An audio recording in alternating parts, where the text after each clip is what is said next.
I'm super excited about today's review as we're going to be looking at the Brave from NedFoss. Stick around.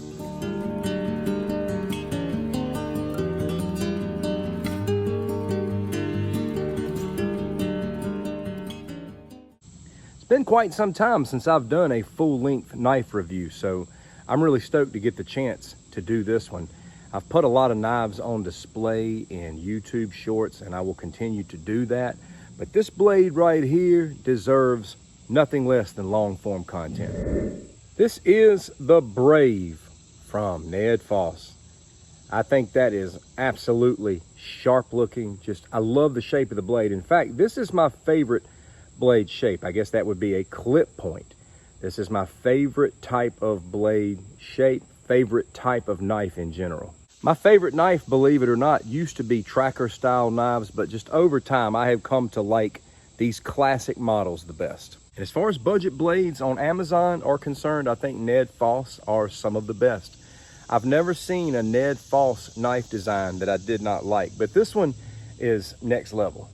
Now this is 11.8 inches altogether. Very hefty 12.2 ounces with a 6.8 inch blade. 5 millimeters thick. This is D2 steel. This is real D2. A lot of knives that I review, I sometimes have to question whether or not it's really D2, because it seems like out on Amazon people are slapping D2 all over everything. But NedFoss has proven to be great quality, and I believe you can take their specifications to the bank. Really nice handle here. They also make this in tan, I do believe. Not very wide, which is what I like. Some may not like that, but really, really nice width on that handle, in my opinion. My hand can engulf this. If you notice, there's some length on the end of this thing. I have a large glove size, so you can see here that if you got massive paws, you got a handle that will accommodate you. I'm also a big fan of the sheath. It's Kydex. It's got good retention, good release on this, and I like this belt loop. With a lot of these kinds of knives, you get a tech lock. I actually am not a big fan of tech locks unless I'm able to reverse it, maybe carry it across my back. But as far as these are concerned, I like this a whole lot better, and I think this is a nice sheath. Now this is the classic clip point, so this should be giving you K-bar vibes, obviously a different handle, cold steel leather neck. This falls into that category. You know, some people call this the Bowie style, Bowie, whatever you call it, but it's your typical clip point that you see on a lot of popular tactical / bushcraft blades, and I just like this. But it would be wrong if we did not talk about the tang on this knife. This is a straight up full tang knife, full tang. As you can see here, the tang runs all the way through, all the way down to the bottom. And one thing I love about NedFoss is if you go out to Amazon, for which I will provide a link for this knife in the description, if you click on that link and you go out and you look at the specs on this knife, they will show you exactly how this tang is constructed. There's no shortcuts, there's no skeletonized full tang. This is a straight up full piece of steel all the way through. There's just as much steel underneath this handle as there is on this blade. What you got with the Brave is a hefty, all-purpose blade for the field. If you need something strong in bushcraft, you've got it. If you need a strong combat knife, you've got it. This is a all-purpose field knife. Heck, if you want to, you can carry it around. Some states will let you carry whatever kind of blade you want as long as you open carry it. I know in my state I could carry a blade that hangs off down to my feet if I want to, as long as it's visible. People typically wouldn't carry something like this around out in public, but as far as the field is concerned, whatever the field may be, this is going to be a hard-hitting, solid piece of work. Super sharp edge. Enjoy this water bottle demolition session.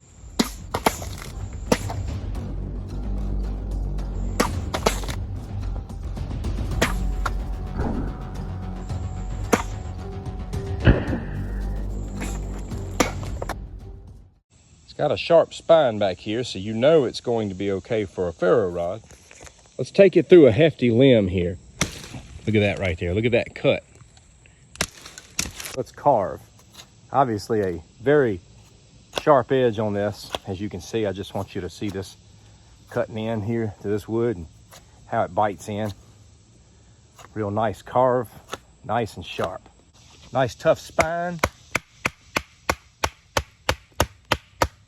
Beating and splitting. Got a good heavy chop on this thing. Look at that. That is so sharp. Barreling through that wood.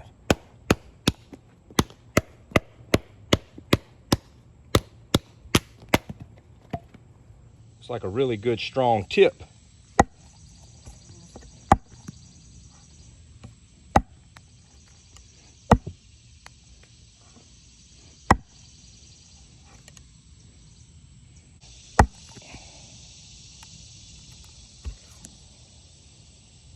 Looking good. Now I'm not jamming this into the hood of a car like my boy Joe X, but you know, I think we're doing something reasonable here. Looking good. Combatively speaking, it's got all the length you can ask for.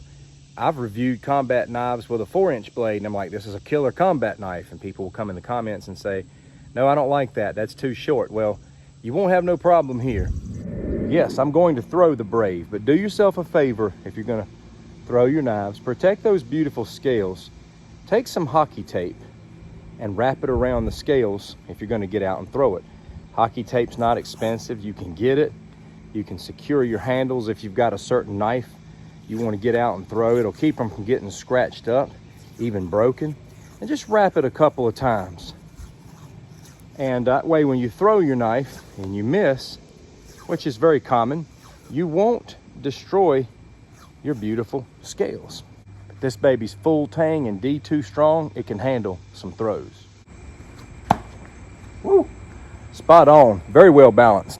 It's got some weight, so it's hard hitting, weighty and sharp. This could go through many layers of many things. In the area of combat knife throwing, we always tell people not to throw their only weapon away. That's just common knowledge. That being said, you've got some people that are so caught up in that rule, they never even learn how to throw a knife. With this being so well balanced and positioned, I'm going to do an instinctive style throw. I'm about 15 feet from my target here, maybe even 16. I'm not going to do a rotational throw. I'm going to push it like this. Oftentimes I refer to it as hammer grip, no spin. Some people don't like that title because they see the blade do this. Really doesn't matter. Point is, I'm not bound by distance. I can just shoot this blade out like this and it'll hit my target hard and fast. Woo! Just look at that blade. That's got incredible slicing reach. Can touch all those hard to reach places. The Brave from NedFoss, ladies and gentlemen. A hard hitting, hard working, classic looking D2 machine. D2 is not the easiest thing to sharpen. It's pretty durable. It'll hold its edge for a while, but you're gonna have to work a little harder to keep a D2 blade sharp. I would not wait for it to get extremely dull. That will be a lot harder on you. As mentioned, I'll drop a link in the description for you to go check out the Brave from NedFoss on Amazon. You can pick this or the tan color scales, but I think you will have a blade that will last you a very long time and you'll enjoy looking at it as well. What do you think of the Brave? What do you think of this particular model, this design? Do you have blades that are designed very similar? What do you think about those as well? I'd love to hear all these things in the comments. I appreciate you watching. Thank you for your support. Take care.